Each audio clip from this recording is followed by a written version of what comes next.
څښتن تعالی په نامه سلامونه ګرانو زده کوونکو. په دې هیله چې ټول روغ رمټ اوسئ او د صحت جامه مو پر تن وي. په تېره ویډیو کې موږ او تاسې راغلو او میر مسجدي خان مو وپېژندل دا چې څوک و، څه کارونه یې کړي وو، څومره زده کړې یې کړې وې، د انګلیس په وړاندې یې څو وارې جګړه سرته رسولې وه او د کومه توقع یا هم کومه تمه درلودله د دولت له لورې تر څو دوی وکولی سي چې دغه جګړې پر مخ یوسي. آیا تمه یې درلودله که نه؟ دا ټول موضوعات مو په تېره ویډیو کې در سره شریک کړو. که چا سره پوښتنه پیدا کیږي نو کولی سي چې تېره ویډیو وګوري او خپلې پوښتنې حل کړي. بیا هم کولی سي په کومنټ کې خپله پوښتنه ولیکي تر څو موږ ورته ځواب ورکړو. راځو نن په داسې پادشاهانو باندې خبرې کوو چې د علم او پوهې په برخه کې یې ډېر زیات کار کړی دی. یعنې د هیواد هغه پوهان چې یا هم هغه واکمنان چې له پوهې سره یې څه شی درلودله، ډېره زیاته مینه درلودله. لکه څنګه چې تاسې انځور هم ګورئ، د هیواد انځور دی او په دې کې موږ غواړو نن په داسې اشخاصو باندې خبرې وکړو چې هغه واکمنان ول خو ډېر زیات له پوهې او علم سره یې مینه درلودله. نو زموږ او د تاسې عنوان څه شی دی؟ د هیواد ځینې پوهنپال واکمنان. په دې پوهنپالو واکمنانو کې موږ او تاسې راځو او په دوو واکمنانو باندې خبرې کوو چې د دوی په وختونو کې ډېره زیاته پاملرنه چی ته سوې وه؟ علم او ادب ته سوې وه.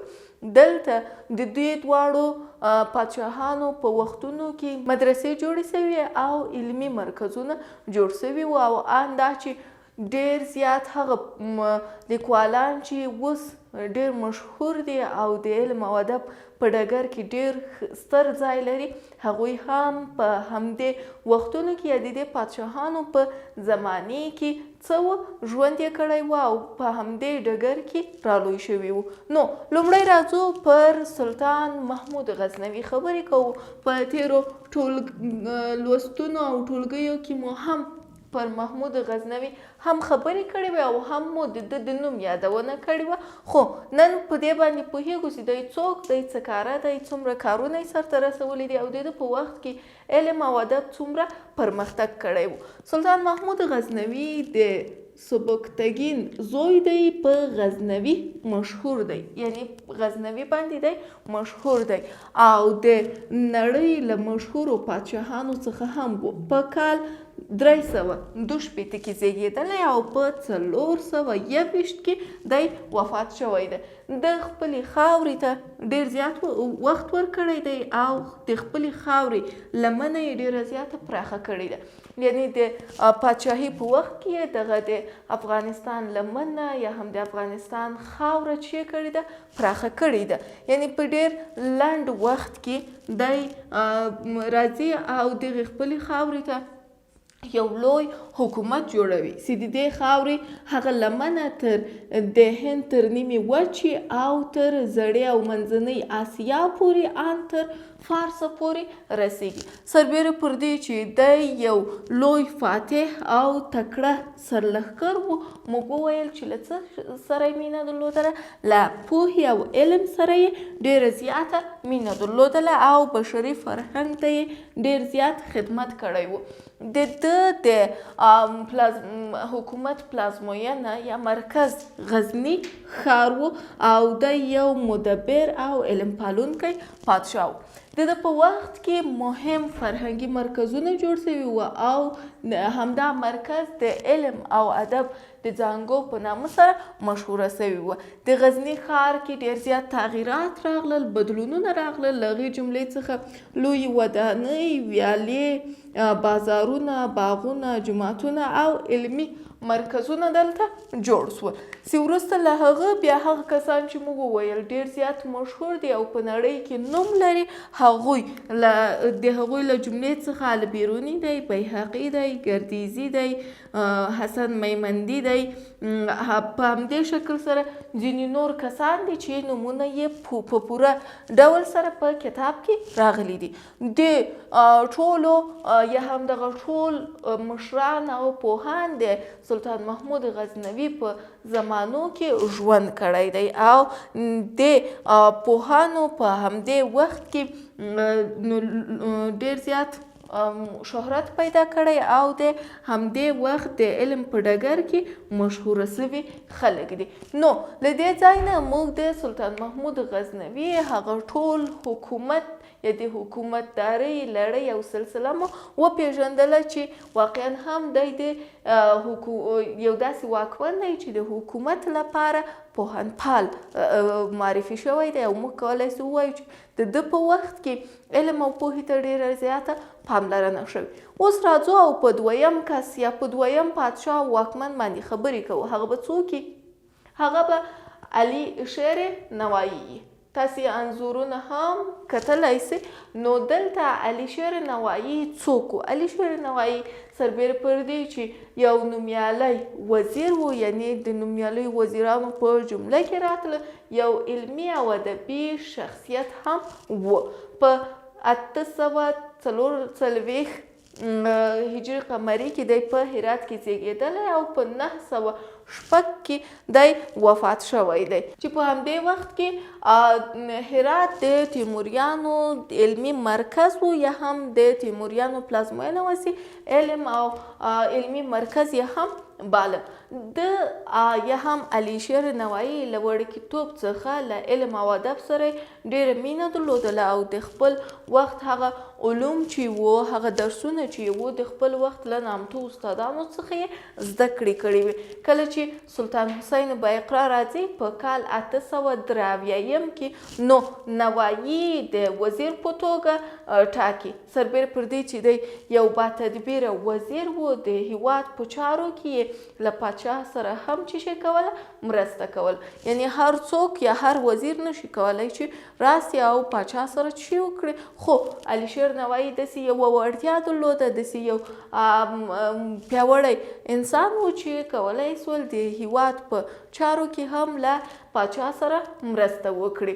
او په دې برخه کې چې څنګه علم پالونکی و، موږ وایو چې د علم او پوهې په خپرولو کې او د مدرسو او علمي مرکزونو په جوړولو کې سخته ارزښتناک او نه هېرېدونکي کارونه کړي دي.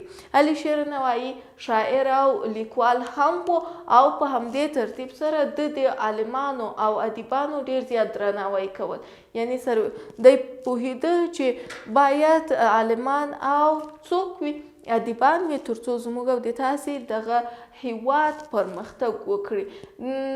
ټول هیواد بالخصوص هرات کې علمي او ادبي فضا او چاپیریال رامنځته سو د علي شیر نوایی په وخت کې، او په همدې ترتیب سره د ده په وخت کې د علم لپاره، د علم د پراختیا لپاره، د تالیفاتو لپاره او د څېړنې لپاره ډېر زیات کارونه وشول، چې په همدې برخه کې ځینې مدرسې جوړې سوې، یعنې د علي شیر نوایی په وخت کې مدرسې جوړې سوې چې له هغې جملې څخه اخلاصیه مدرسه، شقایه مدرسه، خسرویه او نظامیه مدرسې وې چې جوړې شوې. او د علي شیر نوایی له سترو خدمتونو څخه یو بل کار دا هم و چې د همدې کسانو چې په همدې مدرسو کې کار کول یا په همدې مدرسو کې استادان او زده کوونکي وو، د دوی لپاره یې هم چې شی وکړه، د مدرسو د زده کوونکو او پوهانو، یعنې د استادانو لپاره یې د اوقافو د تخصیص ډیرول وو. اوقاف او تخصیص څه شی دی؟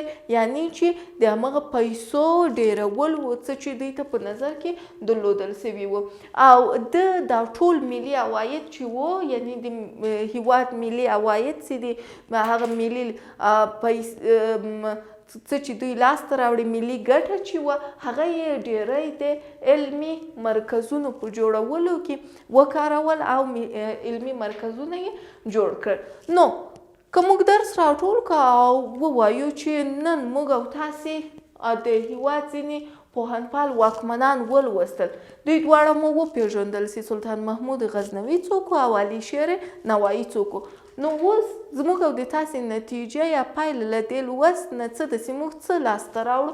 وګورئ، که موږ ووایو چې که هر چارواکی، یعنی که هر واکمن له پوهې سره، له علم سره څه شی ولري، مینه ولري، نو په بشپړ باور سره ویلی سو چې دغه د ناپوهۍ، جهالت، ناداني تیارې به څه شی سي ټولې سي یعنې له منځه به لاړې سي او هیواد به پرمختګ وکړي ځکه چې دلته به انسانان یا هم د هیواد اوسیدونکي له ذهني او فکري له امله به هم روښان فکره سي رونه اندې به سي او له بلې خوا به دوی د یو بل په خیر ښېګڼې او خیر غوښتنې باندې کار کوي او دا به غواړي نو موږ او تاسې ګورو چې د علم پالنه سي ده خپله د علم پالنه په هیواد کې او د پوهانو درناوی سي ده دا ټول هغه کسان کوي چې هیواد سره مینه ولري نو دا دواړه نښې د څه دي د هیواد پالنې دي یعنی موږ او تاسې هغه کسان چې ډېر واکمنان لرو خو ولې په دې واکمنانو کې یوازې د دوو واکمنو